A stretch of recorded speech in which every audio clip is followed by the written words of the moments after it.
Let's bring in Sean Sullivan. He's a congressional reporter for the Washington Post, and he joins us now from Washington. All right, Sean, let's backtrack a bit and talk about this $4 trillion budget blueprint the Senate passed last night. The president called it the first step towards tax reform. House Speaker Paul Ryan says Republicans are rolling down the track. So what comes next? Yeah, this is sort of a rare moment where Republicans in Congress and Republicans at the White House, including the president, seem to be on the same page. As far as what's next, this is only the first of many steps to getting tax reform done, which is what the Republicans want to do. This is their next big legislative undertaking. So this is just step one now. And so now they've got to do what they haven't been able to do all year, which is iron out the differences in ideology, in politics, and policy in the party in the hopes of passing a sweeping rewrite of the nation's tax laws by the end of this year. And so there's a lot of disagreements, a lot of issues that they're going to have to iron out in the coming months. So this is an initial step. It gives Republicans a little bit of momentum, but they've got a long way to go. That's the reality before they can actually count on being able to pass a big tax bill.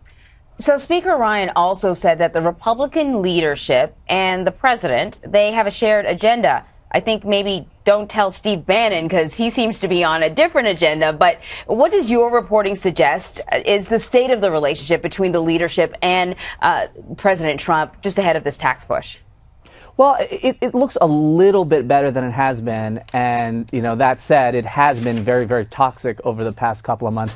But we saw Mitch McConnell and Donald Trump appear in the White House at the Rose Garden. They gave a long joint press conference where they said over and over again, look, we're on the same page.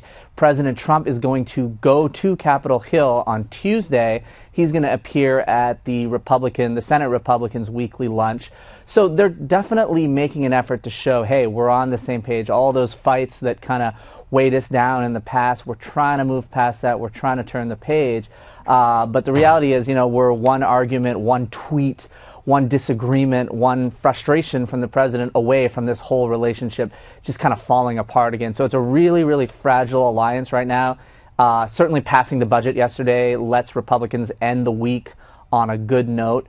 But I think a lot of Republicans are privately nervous right now that their relationship with the president could, you know, once again be derailed at any moment in the coming days. And Sean, I mean, the speaker shrugged off a question from the host of CBS this morning about the threats from Steve Bannon on the Republican establishment. The speaker seemed to indicate that he's not worried about that because he's focused on doing the job he was elected to do, which is all well and good. But the reality is that Steve Bannon, in some cases, is hijacking the job that he was sent to do, is hijacking the message of the Republican Party by associating himself with individuals who are so far extreme from the ideals of the GOP that privately, I'm wondering if they are concerned, if the leadership of the GOP is concerned about these attacks from Bannon and the future of the party itself.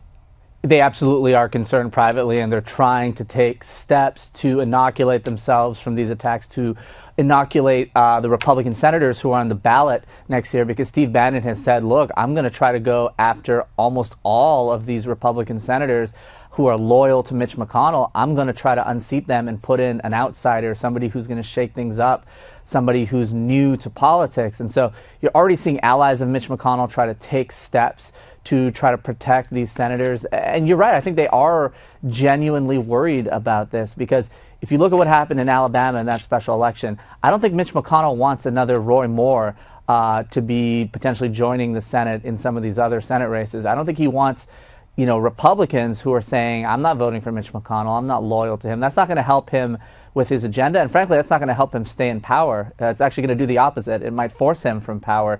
So there is some trepidation, there is some anxiety behind the scenes. And what's interesting is if you look at what Trump said about Steve Bannon, he kind of gave some mixed signals.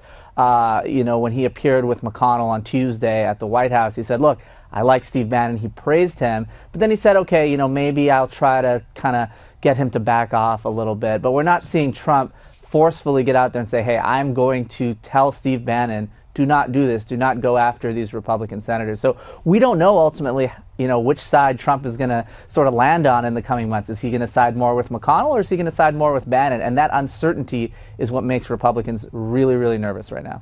Sean, I want to ask you a little bit about this ambush attack in Niger that left 4 American soldiers dead.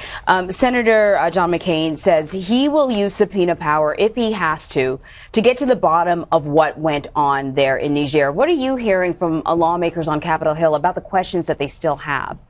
Well, I get the sense that this is a part of a broader pattern of worry among some Republicans on Capitol Hill that the White House, the president, his top advisors are not being as forthcoming, are not sharing as much information about these big national security incidents and military matters as they should. And I think if you're somebody like John McCain, who is somebody who's worked with the military for decades, is somebody who, you know, this is an issue that he cares deeply about, I think he's looking at the situation and saying, why do I even have to ask for this? Why do I even have to demand this? We should be getting more information. And so, you know, you're starting to see Republicans voice frustration about the White House not sharing this kind of information, and they see themselves in Congress as, you know, not just some, you know, curious bystander in the street, but somebody who should get this information and have it shared. And I think what we're hearing from McCain is the latest expression of those frustrations. All right, Sean Sullivan of the Washington Post. Thanks a lot, Sean. Thanks, my pleasure.